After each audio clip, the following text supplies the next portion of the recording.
अस्सलाम वालेकुम नाज़रीन, मैं हूं वाजिदुल्लाह और आप देख रहे हैं मेरा फेसबुक और यूट्यूब चैनल। उम्मीद करता हूं कि आप सब लोग खैरियत से होंगे और आप लोगों की जिंदगी अच्छी गुजर रही होंगी। नाज़रीन किराम, आज इमरान खान साहब और पाकिस्तान तहरीक इंसाफ के ऊपर एक नया बम शेल गिराया गया है और ये बम शेल जो है ना इस्लामाबाद हाई कोर्ट की तरफ से गिराया गया है। यानी ये बम शेल जो है ना जस्टिस आमिर फारूक साहब ने जो है ना गिराया है इनके ऊपर। पाकिस्तान तहरीक इंसाफ ने एक दरख्वास्त दायर की थी इस्लामाबाद हाई कोर्ट में, जिसके बाद जस्टिस आमिर फारूक साहब ने इसका वाज़ेह तौर पर हुक्म जो है ना जारी किया है। उन्होंने पहले फैसला महफूज किया और बाद में उन्होंने फैसला जो है ना सुनाया है। ये भी आप लोगों के सामने रखेंगे, लेकिन इसके अंदर 4-5 ऐसे पॉइंट है, 4-5 ऐसे नुक्ते हैं जिसको समझना जो है ना बहुत ज्यादा जरूरी है, क्योंकि जिसकी वजह से जो है ना इमरान खान साहब से मुलाकात जो है ना मुलतवी कर दी गई है। इमरान खान साहब से जो है मुलाकात इसको मुस्तरद किया गया है। ये पॉइंट जो है ना ये बहुत ज्यादा लाजमी है, इसी के ऊपर बात करेंगे और समझने की भी कोशिश करेंगे कि आखिर इमरान खान साहब से ये मुलाकात जो है ना क्यों मुस्तरद की गई है। इसके बाद यूं लग रहा है कि जस्टिस आमिर फारूक साहब जो है ना सिस्टम और निज़ाम के साथ में मिल चुके हैं और उन्होंने भी इनकी सहूलतकारी शुरू की है, क्योंकि इमरान खान साहब से इस वक्त जो मुलाकात ये बहुत ज्यादा जरूरी थी, क्योंकि इनकी सेहत के हवाले से जो खबरें गर्दिश कर रही है, बहुत तशवीशनाक खबरें गर्दिश कर रही है। मुराद सईद साहब ने भी कहा अगर इमरान खान साहब से मुलाकात न कराई गई या इनकी बहन की मुलाकात न हुई तो फिर इसके बाद वो डी चौक के ऊपर जो है एहतजाज करेंगे और फिर जो है ना पाकिस्तान तहरीक इंसाफ का और इनका आमना सामना होगा। ये तो उन्होंने बताया, क्योंकि अली बिन गंडापुर साहब ने कहा अगर आपको इस ये जो कॉन्फ्रेंस चल रहा है इस्लामाबाद के अंदर, अगर आपको इनकी इतनी हया होती तो आप लोग जो है ये तमाम की तमाम चीजें न करते। इस वक्त एक अहम तरीन इजलास जारी है, इसकी तफसीलात भी आप लोगों के सामने रखेंगे कि इस इजलास के अंदर क्या कुछ चल रहा है, क्योंकि ये बहुत ज्यादा अहम है। यूं लग रहा है कि इस वक्त मुराद सईद साहब जो है ना उन्होंने वो खुद जो है ना तमाम चीजें जो है ना वो खुद संभाल चुके हैं और चार्ज भी उन्होंने पाकिस्तान तहरीक इंसाफ का खुद संभाला है, क्योंकि अब बात आई है इमरान खान साहब के ऊपर और इमरान खान साहब की सेहत के ऊपर। अब उन्होंने कहा कि अब इसके ऊपर जो है किसी किस्म की कंप्रोमाइज नहीं होगी और अब वो खुद मैदान में आ चुके हैं। इमरान खान साहब की बहन ने इस्लामाबाद में जो है ना एक एप्लीकेशन, एक दरख्वास्त दायर की थी और उन्होंने कहा था कि इमरान खान साहब से इनकी मुलाकात कराई जाए। लेकिन जब ये इल्म हुआ कि ये दरख्वास्त जो है ना जस्टिस आमिर फारूक साहब के अदालत के सामने जो है ना ये पेश किया गया या उनकी अदालत में मौजूद है, तो इसके बाद जो है ना ये जाहिर हुआ था, सब लोगों को ये पता चल गया था कि अब इसका फैसला कैसा आएगा, क्योंकि जब भी पाकिस्तान तहरीक इंसाफ का कोई भी फैसला जस्टिस आमिर फारूक साहब के साथ अदालत में जो है ना लगता है तो इसके बाद इसका जो है प्रोडक्शन करना जो है बहुत ज्यादा मुश्किल नहीं होता। बहुत आसानी से आप जो है इसको प्रोडिक्ट कर सकते हैं कि आप इसका फैसला किस किस्म का आएगा, और जिस किस्म का फैसला है तो ये सब लोग इससे पहले जो है प्रोडिक्ट कर रहे थे कि इस किस्म का फैसला आ सकते हैं, क्योंकि जस्टिस आमिर फारूक साहब जो है पाकिस्तान तहरीक इंसाफ के हवाले से जिस किस्म के वो जो है ना रवैया रखते हैं या जिस तरीके से सोच पाकिस्तान तहरीक इंसाफ के हवाले से वो रखते तो वो आप लोगों के सामने। जस्टिस आमिर फारूक साहब सबसे पहले इस तरह करते हैं कि वो जो डिले टेक्टिक्स होते हैं उसको इस्तेमाल करते हैं कि किसी न किसी तरीके से इस फैसले को जो है ना वो थोड़ा बहुत जो है इसको अगर प्रोलॉन्ग करें तो जो है ना ये बेहतर होगा। और फिर जब वो इतना प्रोलॉन्ग करता है इसको या इसको महफूज कर लेते हैं, जब फैसला इर्रेलेवेंट हो जाता है फिर उसके बाद ये फैसला दे देते हैं। अगर फिर उसके बाद आप फैसला दे भी दे तो इसका कोई फायदा नहीं है, और इस दफा भी उन्होंने यही काम किया है। उन्होंने जो है इसको 17 तारीख तक मुलतवी किया है और 18 तारीख को जो है इमरान खान साहब से ऑटोमेटिकली जो है ना ये पाबंदी जो है हट जाएगी और 18 तारीख को पाकिस्तान तहरीक इंसाफ जो है खुद उनसे मुलाकात कर सकेंगे। तो इस दफा भी जस्टिस आमिर फारूक साहब ने यही काम किया। इस्लामाबाद हाईकोर्ट ने पाकिस्तान तहरीक इंसाफ के बानी इमरान खान साहब से बहन नवरीन नियाजी की मुलाकात करवाने का हुक्म दे दिया है, लेकिन कब दिया है? जब इनके जो है ना ये पाबंदी इनसे हट जाए तो फिर इसके बाद जो ऑटोमेटिकली वो कर सकते हैं। इस्लामाबाद हाईकोर्ट ने भी यही काम किया है।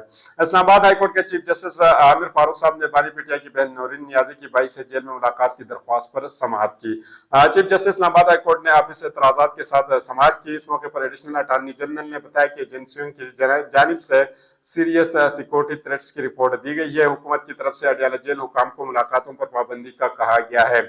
सख्त सिक्योरिटी थ्रेट्स की वजह से छुट्टी का नोटिफिकेशन रावलपिंडी इस्लामाबाद के अंदर भी जारी हुआ है। उन्होंने कहा कि सुप्रीम कोर्ट और इस्लामाबाद हाई कोर्ट का कोर्ट भी कॉन्फ्रेंस के दौरान बंद होंगी, यानी ये दो कोर्ट्स भी बंद होंगी उसी दिन। लेकिन इसके दौरान यानी समाअत के दौरान एक बड़ा जो है ना दिलचस्प वाकया पेश आया है सामने, वो आप लोगों के सामने रखूंगा। जो ये वाकया था यकीनन ये इस फैसले के डायरेक्शन को भी बताएगी। एडिशनल अटॉर्नी जनरल ने बताया कि एजेंसियों की जानिब से सीरियस सिक्योरिटी थ्रेट्स की रिपोर्ट दी गई है और वो सिर्फ और सिर्फ अदालतों के हवाले से تو چیف جسٹس عامر فاروق صاحب جو ہے نا پہلے مسکرائے اور پھر اس کے بعد انہوں نے کہا کہ یہ تو پاکستان تحریک انصاف کے لوگ جو ہے یہاں پر جو موجود ہے یہ صبح سے ان کے ہاتھ میں یہ درخواست ہے اور یہ لوگ بھی یہ استدعا کر رہے ہیں کہ عمران خان صاحب کو سیریس تھریٹس ہے اور عمران خان صاحب سے ہماری ملاقات کی جائے. یعنی یہاں پہ یہ دلچسپ واقعہ آپ دیکھ لیں اور پھر اس کے بعد جو ہے نا آپ کو اندازہ ہوگا کہ وہ کیا کرنا چاہ رہے تھے. وکیل سلمان اکرم راجہ کا کہنا تھا کہ ہماری استدعا ہے کہ بہن اور ایک ڈاکٹر کی ملاقات کرا دی جائے. افواہ ہے کہ بانی پی ٹی آئی کو جیل میں کچھ ہو گیا ہے، یہ انہوں نے بہت سیریس بات کی. بانی پی ٹی آئی عام آدمی نہیں، یہ ایک بڑی سیاسی جماعت کے لیڈر ہے، لہٰذا انسانی بنیادوں پر صرف بہن اور ایک ڈاکٹر کی ملاقات کی اجازت دی جائے. ڈاکٹر عاصم منیر کو اجازت دی جائے اور ان کے بہن نورین کو بھی جو ہے اجازت دی جائے. عدالت نے پی ٹی آئی سے بہن نورین نیازی کی جیل میں ملاقات کی درخواست پر پہلے فیصلہ جنہوں نے محفوظ کیا ہے اور پھر اس کے بعد جب انہوں نے فیصلہ سنایا تو یہ فیصلہ انہوں نے 17 تاریخ تک ملتوی کر دیا ہے اور 17 تاریخ کے بعد 18 تاریخ ہے اور 18 تاریخ کے بعد جو ہے نا آٹومیٹیکلی جو ہے عمران خان صاحب جو ہے نا کے ساتھ ملاقات ہو سکتی ہے اور 18 تاریخ تک جو ہے نا یہ آئینی ترمیم کے جو ہے نا تمام کے تمام جو ہے نا محرکات انہوں نے بھی پورے کیے ہوں گے کیونکہ سسٹم یہی چاہتا ہے کہ 18-19 تاریخ تک جو ہے نا عمران خان صاحب کو کسی نہ کسی طریقے سے مینج کیا جائے، پھر اس کے بعد آئینی ترمیم پاس کیا جائے اور پھر اس کے بعد اگر عمران خان صاحب سے ملاقات ہو جائے یا جس قسم کی خبر اگر اندر سے آتی ہے تو کوئی اتنا بڑا مسئلہ نہیں ہوگا. جسٹس عامر فاروق صاحب نے اس کے ساتھ ایک اور حکم دیا، انہوں نے بتایا کہ 17 تاریخ تک عمران خان صاحب کے جو ڈاکٹر ہے، جو سرکاری ڈاکٹر ہے، وہ ان کی رپورٹ جو ہے نا عدالت میں پیش کرے کہ ان کی صحت کے حوالے سے 17 تاریخ کے بعد اگر یا 17 تاریخ کو اگر یہ پیش بھی کرتے تو کوئی اتنی بڑی بات نہیں ہے. 2-3 پوائنٹ ایسے کہ جس کی وجہ سے انہوں نے اس فیصلے کو مسترد کیا ہے.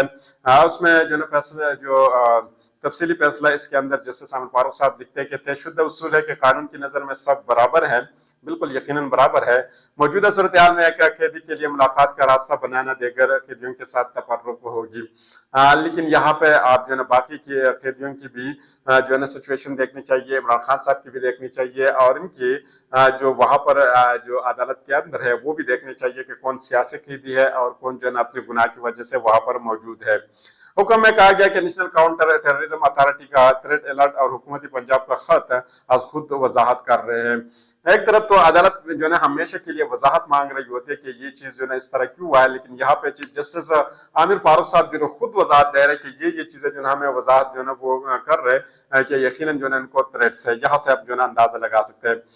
اس بات پر اعتراض نہیں کہ بانی پی ٹی آئی سیاسی لیڈر ہے، ان کی صحت حفاظت ضروری ہے، یہ بات نظر انداز نہیں کی جا سکتی کہ سیکورٹی الرٹ کے باعث قیدیوں سے ملاقاتوں پر پابندی ہے.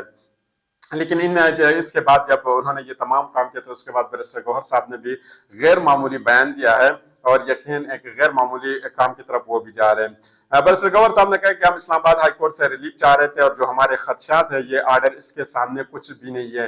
عمران خان صاحب کے حوالے سے جو ہمارے خدشات ہیں اس کے حوالے سے یہ آرڈر کچھ بھی نہیں ہے. پارٹی میٹنگ کریں گے، اگلا لائحہ عمل طے کریں گے. ہماری کوشش ہوئی کہ عمران خان صاحب سے فیملی اور ڈاکٹر کی کم از کم ایک ملاقات ہو جائے 17 اکتوبر سے پہلے. مراد سعید صاحب بھی ایکٹیو ہو چکے ہیں اور وہ خود میدان میں آ چکے ہیں اور انہوں نے پاکستان تحریک انصاف کا جو پورا سسٹم ہے انہوں نے خود سنبھالا ہے. اس فیصلے سے تقریباً اس کے جو تفصیلی فیصلہ تھا اس سے پہلے چند منٹ پہلے مراد سعید صاحب نے ایک ٹویٹ کیا ہے، یہ ٹویٹ میں آپ لوگوں کے سامنے رکھوں گا. اس سے تمام کی تمام چیزیں جو آپ لوگوں کے سامنے واضح ہو جائے گی. عمران خان صاحب کے ساتھ جیل میں روا سلوک ان کی صحت کے حوالے سے گردش کرنے والے خبریں نہایت تشویشناک ہے. قوم کو فوری طور پر ان کی خیریت کی یقین دہانی کرائی جائے. یہ کون کہہ رہے ہیں؟ مراد سعید صاحب کہہ رہے ہیں. میرا یہ ماننا ہے کہ تحریک نظم کے بغیر کامیاب نہیں ہوتی اور اس لیے ہمیشہ خود کو پارٹی ڈسپلن کا پابند رکھتا ہوں، مگر اس وقت معاملے میرے اور میرے قوم کے لیڈر کی زندگی کا ہے. اگر فوری طور پر خان صاحب سے ان کی بہن ڈاکٹر اور پارٹی قیادت کی ملاقات نہیں کرائی جاتی تو میں اپنی قوم I S F, youth wing, labour wing, منتخب اراکین اسمبلی ٹکٹ ہولڈرز، بلدیاتی نمائندوں اور یو سی وی سی تک کے کارکنان کو کہنا چاہتا ہوں کہ تیاری کر لے، ہم نے ڈی چاؤ کی کال دینی ہے. اور اس عزم کے ساتھ شرکت کرنے کی اب عمران خان صاحب کو لے کر ہی واپسی ہوگی. یعنی پہلا اس طرح ہوا کہ عالم گنڈاپور صاحب تو یہاں سے بھاگ کے چلے گئے تھے، پھر لوگ اس کے پیچھے گئے، لیکن انہوں نے کہا کہ اس دفعہ نہیں ہوگا. لیکن اس کے ساتھ انہوں نے ایک اور شرط رکھی ہے. شرط انہوں نے یہ رکھی ہے، اڈیالہ جیل میں جا کر ہم کسی کو ہمارے احتجاج کے آڑ میں اپنے منصوبوں کو عملی جامہ پہنانے کا موقع نہیں فراہم کریں گے. اس میں عمران خان صاحب کی زندگی کو خطرہ ہو سکتا ہے. یعنی 9 مئی آپ اپنے ذہن میں یاد رکھ لیے گا. आप फैसला साथ सुन ले, आप हमारी जानो इज्जतों से खेलते रहे और हमने सब्र से बर्दाश्त किया। अब हमें कोई सबक नहीं पढ़ाना, आपको मुल्क के वक़ार की फिक्र होती तो चोरों को मुल्क पर मुसल्लत करके मुल्क के सबसे काबिल पर सपूत को जाली केसों में कैद न करते। ऐसे मौके पर इस मुलाकातों पर पाबंदी लगाते, आपको SCO कॉन्फ्रेंस से सरोकार होता तो आईनी तरमीम के लिए जोड़ तोड़ में मसरूफ न होते। आपको खौफ खुदा होता हो, रोज जुल्म करके लोगों को अगवा करके कैद रख के इन पर तशद्दुद करके बयानियां न बना रहे होते। जो क्या सो आपने किया, हमने पुरअमन रहते हुए सिर्फ अपना हक मांगा, सिर्फ इंसाफ की बात की, जुल्म सह कर भी हम मुरद इल्जाम ही है तो यूं नहीं सही। आपने रास्ते खोदने हैं, कंटेनर लगाने हैं, सो बिस्मिल्लाह करे।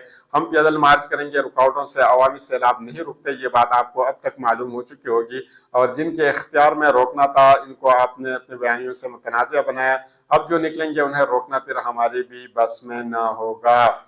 यानी ये तो मुराद सईद साहब ने ट्वीट किया। इसके बाद में आपको एक और चीज बताऊं कि फौरी तौर पर इमरान खान साहब की, उन्होंने मजीद ये बताया कि फौरी तौर पर इमरान खान साहब की हैरियत की खबर या डी चौक पर आपसे सामना। यानी या तो आप इमरान खान साहब के हवाले से हमें बता दें, इमरान खान साहब से किसी की मुलाकात करा दे, वरना हम भी डी चौक आएंगे और आमना सामना होगा और फिर देखेंगे कि कौन जो है ना किसके सामने है।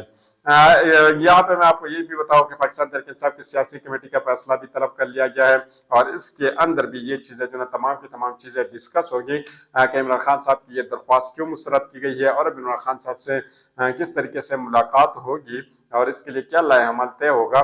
तो कोशिश करता हूँ कि इसके हवाले से जब नई अपडेट आएंगी वो भी आप लोगों के सामने रखूँ। तो अगली वीडियो तक मुझे इजाजत दीजिए। अल्लाह हाफिज।